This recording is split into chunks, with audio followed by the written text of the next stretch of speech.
Hi everyone, myself CA MK Singh and you watching on CA MK Singh Learning Hub platform, and now I am discuss the CA final passing percentage.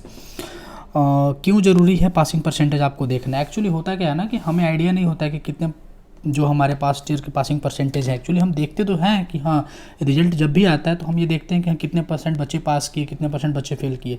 But होता क्या है कि जैसे हम अपने preparation में involve हो जाते हैं हम इन चीज़ों को भूल जाते हैं कि कितने पासिंग परसेंटेज है।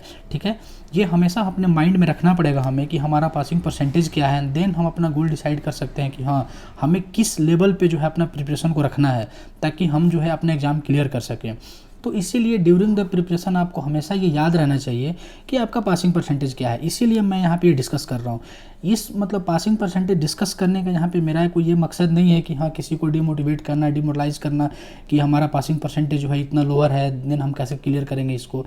ऐसा कुछ नहीं है। ठीक है, ये बस एक सच है कि हाँ आपको पता होना चाहिए कि हाँ हमेशा आप प्रिपरेशन करें तो आपको ये हमेशा माइंड में रहना चाहिए कि हाँ हमको जो है हमेशा टॉप 10 में या टॉप 13 में या टॉप 15 में जहाँ भी आप प्रिपरेशन कर रहे हैं आपको टॉप 15 टॉप 10 में ही आपको रहना है। इससे क्या होगा कि आपका जब भी आप टेस्ट सीरीज देंगे या पास्ट ईयर पेपर सॉल्व करेंगे तो आपको एक अपना इवैल्यूएशन करने का वो हो जाएगा कि हाँ ठीक है मैं जो है एक पर्टिकुलर लिमिट में रह रहा हूँ तो मेरा रिजल्ट हो जाएगा। ठीक है, तो ये है बेसिकली पर्पस डिस्कस करने का। अब बात करें कि हम इसमें पासिंग परसेंटेज में हम क्या डिस्कस करेंगे, तो डिस्कस ये करेंगे कि होता क्या एक्चुअली कि इंस्टीट्यूट जो है हमारी वो जब भी हमारा पेपर होता है तो वो पासिंग परसेंट डिक्लेयर करती है। प्लस इसके अलावा जो है हमारे पास टोटल लास्ट ईयर के जो भी है हमारे पासिंग परसेंटेज है। तो हम मूव करते हैं अपने पासिंग परसेंटेज पे जो हमारे पास डेटा अवेलेबल है। तो हमारे पास टोटल 22 अटेम्प्ट्स का डेटा है अभी फ़िलहाल। ठीक है, लास्ट जो भी आपके टाइम हो रखे हैं और मैंने डेटा ले रखा है ये नवंबर 10 से और ये डेटा है हमारे पास जुलाई 2021 तक का। ठीक है, अब इसमें क्या है कि अब ये स्केयर डेटा है, इससे आपको कुछ भी आइडेंटिफाई पता नहीं चल पाएगा कि इससे कुछ भी आप जो एनालिसिस नहीं कर सकते हैं। तो मैंने इस डेटा को बेसिकली यहाँ पे एनालाइज करा है कि इसमें क्या रिलेशंस हैं और इससे हम इसका क्या बेनिफिट ले सकते हैं।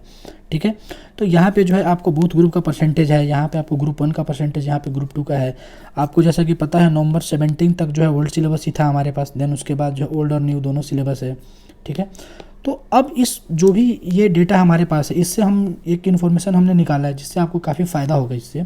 ठीक है, सबसे पहले तो हमने जो भी आपके ये 22 लास्ट अटैम्प्ट्स हो रखे हैं इसका मैंने एक यहाँ पे परसेंटेज निकाला। ठीक है, ये एक एवरेज परसेंटेज है। इससे क्या पता चल रहा है कि जो भी आपके देखिए बोथ ग्रुप का जो परसेंटेज है वो आ रहा है आपका 13.40% एंड ग्रुप 1 का जो परसेंटेज है वो 16.54% है एंड ग्रुप 2 का जो परसेंटेज है वो 17.88% है। तो इससे आपको ये पता चलेगा कि आप कोई भी अगर अपीयर कर रहे हैं group, either first group, second group और फॉर द बोथ ग्रुप, तो आपको हमेशा ये माइंड में क्लियर होना चाहिए कि आपका परसेंटेज इससे ज़्यादा कभी नहीं होगा रिजल्ट का। मतलब आपका जो भी रिजल्ट आएगा वो इसी के अंडर में होगा। यानी कि हमेशा आपको जब भी आप प्रिपेयर कर रहे हैं अपने आप को हमेशा ये सोचना है कि अगर मैं ग्रुप 1 दे रहा हूँ तो मुझे अगर 100 बच्चे हैं तो उसमें आपको टॉप 15 में हमेशा फॉल करना है। चाहे आप टेस्ट सीरीज दे रहे हैं या चाहे किसी भी एग्जाम में आप अपियर हो रहे हैं फॉर द आप अपने आप को इवेलुएट करने के लिए। तो ठीक है, तो आपको हमेशा ये परसेंटेज याद रखना है। इसको हमने अपने ग्राफ के थ्रू भी दिखा रखा है, आप यहाँ से भी देख सकते हैं। ठीक है, तो एक तो पर्पस इसका ये हुआ कि हमने यहाँ से जो है इसका एवरेज निकाला और एवरेज निकाल के हम ये आइडेंटिफाई कर लिए कि पासिंग परसेंटेज हमारा क्या है लास्ट के पेपर के अटैम्प्ट के अकॉर्डिंग। ठीक है, तो ये चीज़ हमेशा अपने माइंड में रखें कि आपका पासिंग परसेंटेज क्या है। सेकंड, आपका जो लास्ट अटेम्प्ट का जो पेपर हुआ था वो हुआ था जुलाई 21 में। ठीक है, और इसके पासिंग परसेंटेज है ये न्यू सिलेबस का है एंड एक ओल्ड सिलेबस का है। ठीक है, ये पासिंग परसेंटेज ये पता चल रहा है कि आप यहाँ पे देख लीजिए कि ये फर्स्ट ग्रुप का है, ये सेकंड ग्रुप का है और ये जो है आपका ये बोथ ग्रुप का है। ठीक है, तो अब इससे क्या पता चल रहा है, इससे ये हो रहा है कि देखिए ग्रुप 1 का जो परसेंटेज है वो आपको हायर है as compared to the group 2। तो आपको इससे ये थोड़ा सा आइडिया आप ले सकते हैं कि जो जैसा कि मैंने यहाँ पे लास्ट के कुछ साल का जो एनालिसिस किया कि ग्रुप 1 का जो पेपर है मे भी हो सकता है स्लाइटली थोड़ा सा जो है इस बार आपका ईजी हो और यहाँ परसेंटेज थोड़ा हाई हो जाए। ठीक है, क्योंकि मैं यहाँ पे काफ़ी जो लास्ट ईयर के जो भी पेपर हुए थे मैंने उसको एनालिसिस किया तो इससे एक चीज़ तो पता चला। एंड सेकंड, जो अगर मैं ओल्ड सिलेबस की बात करूं तो ओल्ड सिलेबस में देखिए ग्रुप 2 जो है एज कम्पेयर ग्रुप 1 थोड़ा इजी था, तो इस पर मेजर चांसेस है कि ग्रुप 1 थोड़ा इजी हो जाए, ग्रुप 2 थोड़ा टफ हो जाए। ठीक है, ये सेकंड वाला एनालिसिस था ये हमारा। ठीक है, अब हम आते हैं इसके थर्ड एनालिसिस पे, इस डेटा का और कहाँ यूज़ कर सकते हैं हम।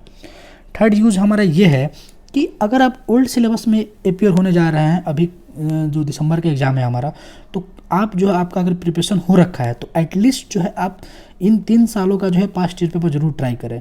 मैं ऐसे क्यों बोल रहा हूँ, क्योंकि रीज़न इसके पीछे ये है कि इन 3 सालों का पेपर जो है काफ़ी टफ हुआ था। अगर मैं नवंबर 13 की बात करूँ, मैं नवंबर 15 की बात करूँ एंड जैन 21 की बात करूँ, तो ये पेपर जो है काफ़ी टफ हुआ था। अगर आप इन सालों का पेपर अगर आप सॉल्व कर पा रहे हैं तो ये आपका ये होगा कि आपका प्रिपरेशन लेवल कितना अच्छा है, ये चीज़ आपको पता चल जाएगी। तो आप प्रॉपर जो है अपना स्टॉप वॉच लगा के आप ड्यूरिंग द एज एग्ज़ाम की तरह जो है आप इन पेपर को सॉल्व करें, ताकि आपको आइडेंटिफाई हो जाए कि हाँ आपका लेवल क्या है। एंड अगर मैं न्यू सिलेबस की बात करूँ तो यहाँ पे मई 18 एंड जैन 21 का पेपर जरूर सॉल्व करें आप एग्ज़ाम देने से पहले। ये आपका मई 18 हो गया एंड जैन 21 हो गया। इससे भी आपको आइडेंटिफाई हो जाएगा कि हाँ आपका प्रिपरेशन लेवल क्या है। ठीक है, अब मैं बात करता हूँ कि ये ऐसा क्यों बोल रहा हूँ कि पास्ट ईयर पेपर वगैरह सॉल्व करने के लिए। इससे एक चीज़ फ़ायदा ये होगा कि आपको ही पता है कि जब भी आप एग्ज़ाम में जाते हैं 2 ही चीज़ होता है। आपको एग्ज़ाम क्लियर करने के लिए हमेशा नॉर्मली जब हमारा जो टाइम फ्रेम होता है उसमें हमें 2 चीज़ें मेंटेन करनी होती है। एक तो जो है हमारा एक्यूरेसी एंड सेकेंड होता है हमारा स्पीड। अगर ये दोनों अगर सेम है, अगर ये दोनों अगर आपका प्रोपोर्शनेट साइड में है तो मेजर चांसेस होते हैं कि आपका एग्ज़ाम क्लियर हो जाए। क्यों? क्योंकि प्रिपरेशन तो अगर फाइनल लेवल की मैं बात करूँ तो सारे लोग प्रिपेयर होके जाते हैं एग्ज़ाम के लिए। ऐसा कोई नहीं है कि हाँ चलो मैं ट्राई करने के लिए दे रहा हूँ एग्ज़ाम, कि ऐसा फर्स्ट टाइम है मेरा जस्ट ट्राई कर रहा हूँ देन सेकंड टाइम जो अच्छे से दूंगा, ऐसा कभी नहीं होता है। जो जिस बंदा जो जिस लेवल पे एग्ज़ाम दे रहा होता है वो अपने लेवल पे अच्छे से ही प्रिपेयर करके जाता है। बट इशू क्या आता है एक्यूरेसी एंड स्पीड का। अगर आपका होता क्या है कि एग्ज़ाम में कि अगर आप अपना एक्यूरेसी अच्छे से मेंटेन कर रहे हैं, मतलब बिल्कुल नीट एंड क्लीन लिख रहे हैं, पेपर को एक एक चीज़ें चेक कर रहे हैं कि गलत हो रहा है कि नहीं हो रहा है, तो इस केस में क्या होगा कि जैसे आप एक्यूरेसी अपना मेंटेन करेंगे, आपका ये जो इन्वर्स रिलेशन होता है इसके स्पीड का, अब होगा क्या कि आपका स्पीड जो है ये स्लो हो जाएगा। अब आपका स्पीड अगर स्लो हो गया तो आप पेपर अटेम्प्ट नहीं कर पाएंगे। ठीक है, अब इससे इशू क्या आएगा कि अगर पेपर आप अगर पूरा का पूरा अटेम्प्ट नहीं कर पाए तो फिर मेजर चांसेस है कि आप फिर फेल होंगे। ठीक है, इससे अब 2 चीज़ें निकल के आती। अब आप पूछेंगे कि एक्यूरेसी क्या है हमारा। यहाँ पे एक्यूरेसी का मतलब ये हो गया कि कितने मार्क्स का पेपर आप अटेम्प्ट कर रहे हैं एंड कितना जो है आप स्कोर कर पा रहे हैं उसमें। सपोज होता क्या है कि कोई पेपर दे के निकलता है, वो बोलता है कि जो हमने 95 का अटेम्प्ट करा है और उसको मार्क्स आते हैं 30, तो इससे पता चलता है कि उसका एक्यूरेसी लेवल क्या है। तो आपको यहाँ पे क्या है एक्यूरेसी लेवल ठीक करना जरूरी है। कोई बंदा क्या होता है वो बोलता है कि मैंने जो है यहाँ पे 70 मार्क्स का जो है अटेम्प्ट करा और उसको जो है यहाँ पे 55 मार्क्स आ जाते हैं, तो इनका एक्यूरेसी लेवल ठीक है। हाँ, इवन इनका स्पीड लेवल थोड़ा सा स्लो है क्योंकि 70 अटेम्प्ट कर रहे हैं, इनका कि स्पीड इनका भी स्लो है, बट इनका एक्यूरेसी लेवल ठीक है। तो यहाँ पे क्या है कि बेटर ये होता है हमारा कि हम एक्यूरेसी प्लस स्पीड दोनों को कोशिश करें कि हम इम्प्रूव करें अपना, और ये तभी इम्प्रूव हो पाएगा जब हम लास्ट ईयर के जो भी पेपर हैं हमारे उसको सॉल्व करें। ठीक है, यहाँ पे एक्यूरेसी का मतलब यही हो गया कि आप जितना बना रहे हैं उसमें कितना आपका सही हो रहा है। तो भी एक्यूरेसी लेवल ये ठीक करने की ज़रूरत है आपको। एंड देन सेकंड स्पीड, और स्पीड आपका तभी आएगा जब आप बहुत सारे पेपर सॉल्व करेंगे लास्ट ईयर का। ठीक है, तो ये जो है आपका दोनों जिस टाइम पे भी अगर ये दोनों इंप्रूव हो गया तो आप जो है एग्ज़ाम क्लियर कर लेंगे। सो आपको जो है इन दोनों पे काम करने की ज़रूरत है। ये रहा इस जो भी पासिंग परसेंटेज था इसका जो है आपका, इस तरह से आप इसको यूज़ कर सकते हैं एज ए इवैल्यूएशन पर्पस। ठीक है, तो मिलते हैं हम नेक्स्ट वीडियो में। अपना ख्याल रखिए, धन्यवाद।